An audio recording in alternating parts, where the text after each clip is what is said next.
My people, confession time. It's time to have a little transparency. So, all these years I've been a hater. Growing up in East Elmhurst, growing up around so many people that turned out to be famous, I've been jealous. Yeah, it's something that God had to fix in my life. And those of you that haven't known me that long wouldn't know this, but those from back in the days can understand completely where I'm coming from. I mean, if you think, those of you who know me from way back when, think about PS21. I was singing in the schoolyard. Remember that? Remember in PS21 we had assembly in the auditorium, we had to hold up our two fingers, and they say, and they catch me talking all the time, there's something you want to share, I would get on stage and sing. Remember that? You remember me, Brett and Larry, we sing on the school bus, we sing in the schoolyard, we sang all the time. Anytime there was something to play or something to show out or somebody showing off or doing something, it's always me, right? Come on. I've been always trying to be famous, be popular, be out there. And then to grow up and watch Kid and Play and Eric B. and Herbie Lovebug and all those people rise and me never go anywhere has always been like, I've always thought I was prettier, I was more skilled, I always thought I could dance better, I always thought these things. Obviously I could not, otherwise I'd have been in that position, or I just didn't work that hard. Either way, it wasn't my calling, and I'm okay with that now. But then, think about it, okay? I did all that performing and all that singing and all that stuff all through junior high school, all through elementary school. Once I went to high school and moved to Left Rack, that kind of died. Didn't really have the friends like that. Wasn't doing that well once I left East Elmhurst, because that was my home. I was born and raised in East Elmhurst, went to Left Rack, and it was crazy, right? So then Larry comes back into my life after a few years and winds up taking me to the twins' house. And it all opens up again. I'm back there with Dee Dee, Robin, and Yvette, and everybody's doing music over at the twins' house. And I'm reborn again. So now I'm still looking at this, and I'm watching Coochie Rat Blow and everybody else. And I'm putting in some work. Now, I'm not really putting in work. I'm writing lyrics, I'm doing beats and all. But I'm not learning business, but regardless, keep moving. In my mind, I'm doing stuff. I'm making moves. I'm about to drop, blow. No, I'm not. So, I've done so many things. I've actually walked across the stage Latin Quarter. I shook Chuck D's hand. At one point, I was being managed by someone, I won't say their name, but at Def Jam, because things went awry with the individuals that were involved in our situation. But this woman had me in Def Jam. I met Redman. I met Flav. I met so many artists. I was at 13 tapings of Def Comedy Jam. I continued on. I did a couple of jams at Heartthrobs. I did jams at Nagasaki's. I actually performed with Eric B. and Rakim, MC Shan, Biz Markie, and countless others. I still have the flyer. And a couple of ladies that I know that are on Facebook, like Nicole, were actually there to see this performance. I still have the flyers and the pictures. Rented a limo. I was on the radio with DNA Hank Love. I did a DJ video with DJ Red Alert, my DJ Eric. He still has the picture. I still got one hanging around here. I've done so many things. I did a live performance at 125th Street in Harlem, right outside the State Building. Thousands of people saw me do that. And again,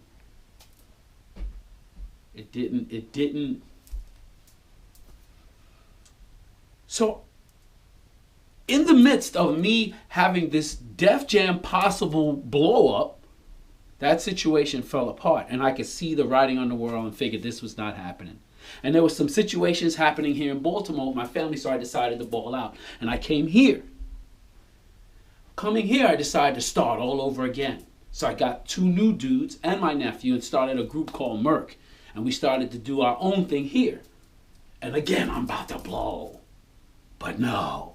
I wound up botching all that up and going to prison behind that. Never to be famous, never to be popular, never to make any money, never to make a record deal. And the funniest thing about all of that is, where was the bitterness? Because I'm jealous. And as years progressed, it moved away to just a little envy and wish I did. But what happened was God continued to put more and more responsibility on me that would constantly distract me. Even after prison, I gave up music because it didn't honor God what I was doing. And I wound up doing music yet again because my nephew kept the music alive, and he kept bringing me equipment and keep putting me on the stuff, and I wasn't interested in the music, but the equipment did have me intrigued. Then I wound up getting back into music with my children because they wanted to have a relationship with me because I'd been gone for years in prison. We wound up opening a record company, doing praise warriors, and I thought I was going to even get a Nobel Peace Prize for that, baby. Setting scripture to hip-hop tracks. I thought that was going to go bonkers. My children memorized so many verses. So did I, as a matter of fact. We memorized almost 300, 400 Bible verses, whole chapters. Oh, I mean, it's on YouTube. And I thought that was going to go worldwide, and it did not. It did not. It served our family. We did some wonderful things. We blessed some families, and we grew closer as a family, but nothing. Not like that. And each time, these things never came to fruition the way I wanted to. You know what kept me from being bitter? The wife and the kids. Distractions. I was distracted by my responsibilities, by my fatherhood. Because of my responsibilities here, I kept having to go this way and that way. The music just really didn't take hold anymore. I couldn't practice the way I wanted. I couldn't address what I wanted to do musically and anything else because I kept having children. Why didn't I stop? Why didn't I try? Somebody even said, if you're broke, you shouldn't have kids. I was broke. Kept having kids. Never stopped. And they were all great people. I'm not even just saying that because they're my kids, but if you met any of my children, you'd be like, oh, wow. I'm even shocked. Like, but it's my wife.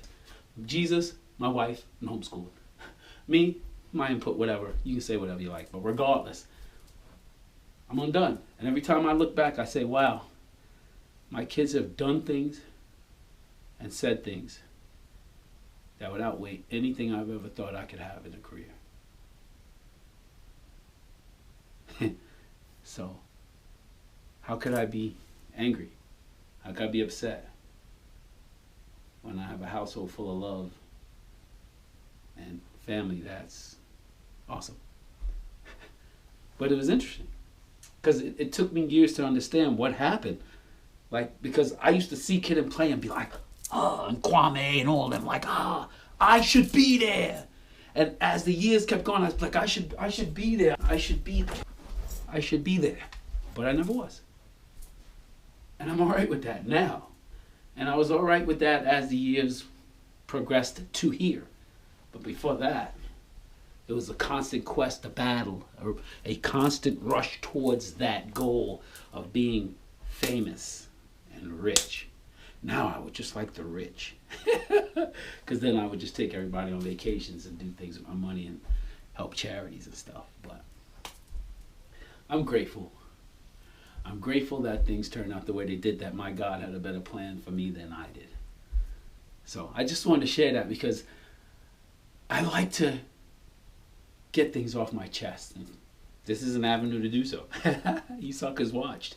So I used to be a hater.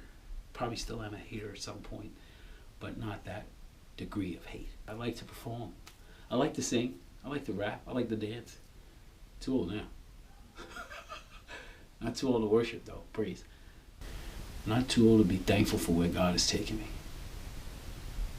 So I just wanted to share that, my people. That was my short rant. I'm out. Have a blessed life. I'll see y'all soon. Yeah.